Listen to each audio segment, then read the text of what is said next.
चुनावी नतीजे आने से पहले एग्जिट पोल में यूपी में बीजेपी सरकार की वापसी तय दिख रही है। एग्जिट पोल पर ये बता दें आपको, यूपी सरकार के मंत्री मोहसिन रजा ने क्या कुछ कहा, आपको हम सबसे पहले अब वो सुनवाते हैं। तो योगी सरकार के कामों पर विश्वास है। यहां पर उत्तर प्रदेश में 7 चरणों का चुनाव खत्म हो चुका है और अब सभी पार्टियों को 10 तारीख का इंतजार है। इसी बीच जी मीडिया के सर्वे में एग्जिट पोल में भी लगातार भारतीय जनता पार्टी बहुमत लेती हुई दिख रही है। इसी पर हमारे साथ बातचीत करने के लिए उत्तर प्रदेश की सरकार में मंत्री रहे मोहसिन रजा जी हैं। मोहसिन जी, अभी फिलहाल एग्जिट पोल में भारतीय जनता पार्टी बहुमत की दिशा में दिख रही है, क्या कहते हैं और पहला रिएक्शन क्या है इस पर? देखिए, हमने गरीब कल्याण योजना को जमीन पर उतारने का काम किया। आदरणीय योगी जी के नेतृत्व में कानून का राज स्थापित किया। माननीय प्रधानमंत्री ने जो गरीबों को आवास दिए, पहली बार उत्तर प्रदेश में इतने बड़े पैमाने पर गांव गरीब संपन्न हुआ, लोगों को सुरक्षा मिली, तो ये एक आत्मविश्वास लोगों के अंदर बढ़ा। और जो 17 में हमारी सरकार आई थी तो उम्मीद और परिवर्तन की सरकार थी। आज ये विश्वास की सरकार है। जनता ने आगे बढ़कर भारतीय जनता पार्टी, आदरणीय मोदी जी, आदरणीय योगी जी के कार्यों पर मुहर लगाई है, इसलिए हम ये प्रचंड बहुमत की तरफ जा रहे हैं। अभी आज एग्जिट पोल है, हम एग्जैक्ट पोल की बात कर रहे हैं कि हम बड़ी बहुमत के साथ में आएंगे, क्योंकि हमारे पक्ष में वोट हुआ है। उत्तर प्रदेश की 24 करोड़ जनता ने आदरणीय योगी जी पर उत्तर प्रदेश में और देश में आदरणीय मोदी जी पर विश्वास जताया है। वो विश्वास का वोट है।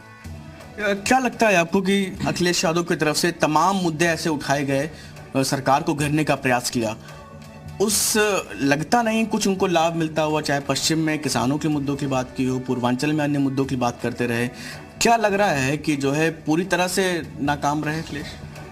देखिए, उनके पास ना नेता है ना नीति है, और 5 साल वो दिखाई नहीं दिए। हम विकास के लिए दौड़ रहे थे, हम लोगों को मुख्य धारा से जोड़ने की बात कर रहे थे, हम गरीबों के लिए योजनाएं लेकर जमीन पर उतर रहे थे, उनको अनाज पहुंचाने का काम कर रहे थे, राशन पहुंचाने का काम कर रहे थे।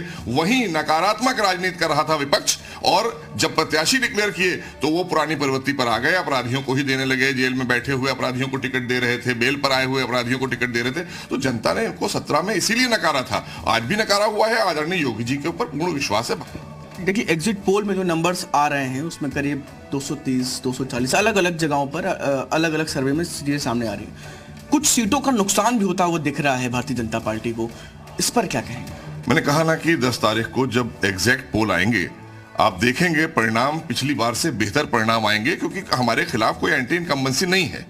आज अगर देखें तो देश की आधी आबादी हमारी माताओं बहनों की है। उन्हें सबसे बड़ी चीज की सुरक्षा का एक माहौल उत्तर प्रदेश में मिला, जो कभी नहीं कोई कल्पना कर सकता था। हमें पूरा विश्वास है कि हम प्रचंड बहुमत से ही वापस आएंगे। मुख्यमंत्री लगातार जनसभाओं में कहते हुए नजर आए कि अप्रैल में ठंडी आ जाएगी, गर्मी निकाल देंगे। जिन लोगों ने जिस तरह की भाषा का इस्तेमाल किया, उसे उस भाषा से जवाब देने का काम किया आदरणीय योगी जी ने, क्योंकि हमने काम किया है। हमारे दिलों में कोई डर और कोई वो नहीं है। हम विश्वास के साथ में काम कर रहे थे, क्योंकि हमने सरकार बनाई। जनता ने जब सरकार हमको दी तो हमने सेवा भाव के लिए सत्ता बनाई है। हम मेवा खाने वाले, लूटने वाले लोग नहीं, लूटने वाले लोगों को लूटने का काम किया है। पुलिस ने, अब जो अपराधी थे उन पर जब बुलडोजर चले तो सबसे ज्यादा पीड़ा किसको हो रही थी? समाजवादी पार्टी के नेताओं को हो रही थी कि साहब वो देखिए बुलडोजर चलाए जा रहे हैं अपराधियों पर, ये किया। अरे भाई, अपराधियों को आप महिमा मंडित करते थे, हम आपके अपराधियों को थोड़े महिमा मंडित करेंगे। हम तो उनको जेल को भेजने में काम करेंगे। तो जेल में भेजने का काम भी किया है, और उन्होंने जो संपत्ति सरकार की या आम जनता की छीनी थी उसको वापस जनता को देने का काम भी कर रही है आदरणीय योगी सरकार। बुलडोजर भी चला रही। बहुत बहुत शुक्रिया बातचीत के लिए।